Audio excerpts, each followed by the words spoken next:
अस्सलामुअलैकुम दोस्तों, एसईओ के ट्यूटोरियल में खुशामदीद। मैं अब्दुल वली ऑनलाइन उस्ताद.com की जानिब से। दोस्तों, जैसे कि हम एसईओ सीख रहे हैं और इस हवाले से हमने काफ़ी चीज़ें डिस्कस की थी और अपने इस वीडियो में हम डिस्कस करेंगे आर्टिकल राइटिंग यूजिंग हेडिंग्स और पैराग्राफ्स। ठीक है जी, ये हम इस वीडियो में जो है इसको वो करेंगे, स्टडी करेंगे। इससे पहले हमने ये पोस्ट टाइटल्स, फिर लिंक्स और पोस्ट डिस्क्रिप्शन के ऊपर डिटेल में बात की थी एसईओ के हवाले से। ठीक है जी, तो अभी हम आएंगे और हम इस पे बात करेंगे कि हम आर्टिकल जो है किस तरह अच्छे अंदाज में आर्टिकल को प्रेजेंट करें, आर्टिकल को लिखे और उसमें हेडिंग्स और पैराग्राफ्स वगैरह किस तरह यूज़ करें। ठीक है जी, तो पहली बात तो ये है कि आर्टिकल लिखना और उसके ऑप्टिमाइजेशन करना ये बड़ा ज़रूरी है एसईओ के अंदर। ठीक है, इसको ऑन पेज, ये ऑन पेज ऑप्टिमाइजेशन में आता है, यानी कि पेज के ऊपर। ठीक है, और दूसरी बात यह है कि आर्टिकल के लिए आपको जो है जो राइटिंग की उसूल होते हैं, राइटिंग की जो स्किल्स होते हैं वो भी आपको आनी चाहिए, उस पर आप मेहनत करें ताकि वो भी आपका क्लियर हो। इससे मेरा मुराद ये है कि लिखना जो है ना, वो चाहे ऐसे आप पेन से घर बैठे कोई चीज़ लिखिए या ऑनलाइन लिखिए, लिखने का अपना एक वो होता है, रूल्स और रेगुलेशंस होते हैं ग्रामर के हिसाब से। तो इस हिसाब से आपने कोशिश करनी है कि आर्टिकल या जो आपका राइटिंग है वो अच्छी हो। ठीक है जी, और फिर ये है कि अभी एसईओ ऑप्टिमाइजेशन में हमने हर एक चीज़ के ऊपर फोकस रखना होता है ताकि हमसे कहीं पर भी कोई गलती ना हो और हमारी साइट जो है उसका हर चीज़ जो है वो रूल्स के मुताबिक हो, वो हर चीज़ क्लियर हो सर्च इंजन के रोबोट्स के लिए। ठीक है जी, तो इस हवाले से मैंने एक छोटा सा जो है इंट्रोडक्शन दिया हुआ है, थोड़ी सी गाइडलाइंस है राइटिंग आर्टिकल्स के हवाले से। ठीक है, सबसे पहली बात तो ये है कि अगर आपके पास कोई ऐसी वेबसाइट है जो कि टेक्नोलॉजी या इंफॉर्मेशन प्रोवाइड करती है यूज़र्स को, तो कोशिश करें कि उसमें कम से कम 500 अल्फाज का आर्टिकल लिखा करें। ठीक है, आर्टिकल का दौरानिया जब तक ज़्यादा होगा तो सर्च इंजन का रोबोट जो है वो उसको रीड करेगा और उसमें ज़्यादा से ज़्यादा कीवर्ड्स को जो है वो डिफ़ाइन करके उसको इंडेक्स करेगा। ठीक है जी, तो आप कोशिश करें कि 500 अल्फाज तक तो लाजमी जो है, अगर इस तरह का टेक्नोलॉजी ब्लॉग है जैसे कि हमारा है ऑनलाइन उस्ताद.com या मेरा दूसरा ब्लॉग है बेस्ट ब्लॉगर cafe.com, या आपके पास कोई न्यूज़ साइट है या इस तरह का कोई साइट है, तो उस पर इंफॉर्मेशन यानी आप प्रोवाइड करते हैं आर्टिकल्स। ठीक है, उसमें 500 अल्फाज का कोशिश करें कि कम से कम हो। अगर 800, 600, 700, 800, 1000 तक हो जाते तो और भी अच्छी बात है, लेकिन कम से कम 500, क्योंकि 100-150 अल्फाज पे आप वो नहीं कर सकते, रिलाई नहीं कर सकते। इसकी वजह यह है कि जितने ज़्यादा अल्फाज होंगे, मैंने आपको कहा, आप उतने ज़्यादा आप कीवर्ड्स यूज़ कर सकते हैं। ठीक है, और दूसरी बात यह है फॉर वॉलपेपर वेबसाइट्स की जो लोग होते हैं उनके लिए मैं एक चीज़ बताऊं कि अक्सर वॉलपेपर वेबसाइट्स के लोग जो होते हैं, जिन्होंने वॉलपेपर या पिक्चर्स पे साइट्स या ब्लॉग्स बनाए होते हैं, वो बेसिकली क्या करते हैं कि डायरेक्ट कोई पिक्चर्स डाल दिए और पब्लिश कर दिया और बस जान छुड़ा ली। ठीक है, इस तरह नहीं होता, आपने काफ़ी मेहनत करनी होती है। वॉलपेपर वेबसाइट्स के लिए कम से कम आप 200 अल्फाज का एक पैराग्राफ लिख लिया करें वॉलपेपर से ऊपर, और उसमें कुछ अप्रोप्रिएट कीवर्ड्स को शामिल कर लिया करें। ठीक है, और थोड़ा सा कुछ डिस्क्रिप्शन दिया करें उन पिक्चर्स के बारे में।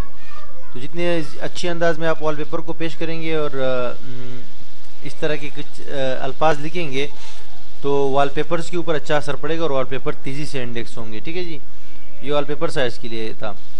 अब आर्टिकल जो है वो किस तरह लिखना है, आपने divide article into short paragraphs for better reading. ठीक है जी, वो अपने आर्टिकल को तकसीम करे पैराग्राफ्स में। ठीक है, शॉर्ट पैराग्राफ्स में, तो उससे ये होता है कि वो अच्छी तरीके से फिर जो यूज़र होता है वो रीड कर सकता है। मिसाल के तौर पे अगर पूरा आर्टिकल आप एक ही पैराग्राफ में लिखेंगे और थोड़ा सा दरमियान में फासला नहीं देंगे तो फिर तो आपको पता है वो तो फिर कोई नहीं रीड कर सकता। मैं आपको मिसाल देता हूँ एक किताब की। किताब आप पढ़ते हो तो अगर सारा का सारा एक जगह से शुरू से स्टार्ट है और आखिर तक जो है एक ही उसमें सांस में आप पढ़ रहे हो तो आप कभी भी नहीं पढ़ सकते। उसमें किताब में भी आपने देखा होगा एक पैराग्राफ खत्म हो जाता है तो फिर दूसरे एंड से ख़त्म हो जाता है, तो वहाँ पर आप सांस ले लेते हो। इस तरह इंटरनेट पे भी ये वेबसाइट के लिए भी ऐसा ही होता है, जब कोई रीड कर रहा होता है तो उसको वक्फा चाहिए होता है, छोटा छोटा वक्फा चाहिए होता है। तो ये बिल्कुल नेचुरल चीज़ है और सर्च इंजन्स भी इसको काफ़ी जो है वो करते हैं, यानी कि सर्च इंजन के रोबोट्स भी इस चीज़ को अहमियत देते हैं कि पैराग्राफ्स और मतलब एक अच्छा स्ट्रक्चर हो आर्टिकल का, ठीक है, अच्छा स्ट्रक्चर हो और स्टेप बाय स्टेप जो है यूज़र को आसानी पैदा होती है उसको रीड करने में, इस तरह सर्च इंजन को भी आसानी होती है। तो वो इस तरह के आर्टिकल्स को बहुत खूबसूरती से जो है कैच कर लेते हैं और इंडेक्स कर लेते हैं, ठीक है जी। और मज़ीद बेहतर स्ट्रक्चर के लिए आप हेडिंग्स यूज़ कर सकते हैं, ठीक है, यानी कि वो कोशिश करें कि हेडिंग्स जो है वो भी यूज़ करें। हर पैराग्राफ के ऊपर या हर पैराग्राफ के ऊपर ना हो तो आर्टिकल में एक दो जगहों पे हेडिंग्स यूज़ करें। कि लाइव एग्जांपल मैं आपको देता हूँ, यहाँ पर आते हैं। अच्छा, बिल्कुल ठीक है, यहाँ पर आते हैं, ब्लॉग है एक मेरा, इसमें मैं एक पोस्ट जो है पिछली वीडियो में मैंने आपको कहा था, फिर वो पोस्ट मैंने कर दिया है इसमें, ठीक है। पिछली वीडियो में मैंने आपको परमालिंक्स और पोस्ट डिस्क्रिप्शन टाइटल्स के हवाले से आपको बताया था। इसको मैं एडिट कर लेता हूँ यहाँ पर ब्लॉगर के अंदर। ये पोस्ट इस वक्त लाइव है, ठीक है। ये list of best free keyword research tools,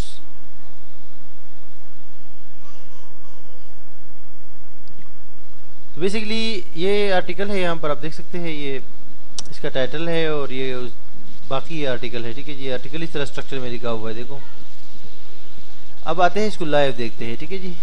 जब कोई रीड करेगा ना तो यहाँ पर ये फर्स्ट पैराग्राफ है, ठीक है जी, ये फर्स्ट पैराग्राफ है। और उसके बाद जो है यहाँ पर आके ये टॉप कीवर्ड रिसर्च टूल, ठीक है जी, इसके बारे में बात शुरू हो गई। पहले इंट्रोडक्शन आया, किसी भी मौजू पे आप आर्टिकल लिखेंगे, ठीक है, तो पहला पैराग्राफ होता है इंट्रोडक्टरी पैराग्राफ होता है, तो उसमें आपने उस चीज़ के बारे में इंट्रोडक्शन देना होता है कि ये किस चीज़ के बारे में है पोस्ट, ठीक है। और उसमें ये भी बताना होता है कि हम क्या पढ़ेंगे इस पोस्ट के अंदर के नीचे जाके हम पोस्ट में कंप्लीट क्या पढ़ेंगे, ठीक है जी। तो ये अपने इंट्रोडक्शन पैराग्राफ में आपने बताना होता है। नेक्स्ट में फिर आप मौजू पे आ जाते हैं। अब यहाँ पर मैं मौजू पे आ गया, तो यहाँ पर आप देख सकते हैं ये मैंने हेडिंग यूज़ की है, हेडिंग 2 है ये, ठीक है। तो इससे ये हो गया कि भाई यहाँ से बात स्टार्ट हो गई है, तो यहाँ पर हेडिंग ज़रूरी था। तो ये हेडिंग की एक पैराग्राफ है, उसके बाद जो है फिर ये और जो है ये देखो आप देख सकते हैं ये पैराग्राफ है, यानी हर मौजू के ऊपर एक पैराग्राफ है। तो ये यूज़र रीड कर सकता है ईजिली, और यूज़र इससे जो है मतलब वो नहीं होता, परेशान नहीं होता, ठीक है जी। तो अगर आप ये पूरा का पूरा एक ही पैराग्राफ में लिखते तो फिर ये यूज़र्स के लिए भी और रोबोट दोनों के लिए मसला हो सकता था। और दूसरी बात यह है कि ये जो पहला पैराग्राफ होता है इस पे आपने काफ़ी फोकस रखना होता है, क्योंकि अक्सर सर्च इंजन जो है वो जब रिज़ल्ट शो कर रहे होते हैं वो या तो ये डिस्क्रिप्शन शो करते हैं सर्च रिज़ल्ट में, यहाँ पर अगर उनको मुनासिब अल्फाज मिल जाते हैं तो यहाँ से उठा लेते हैं, और या ये इस पहले पैराग्राफ की ये पहला जो ये यहाँ तक इस पैराग्राफ में जहाँ भी उसको अच्छे वर्ड्स मिल जाए ये शो कर देता है, ठीक है। जैसे कि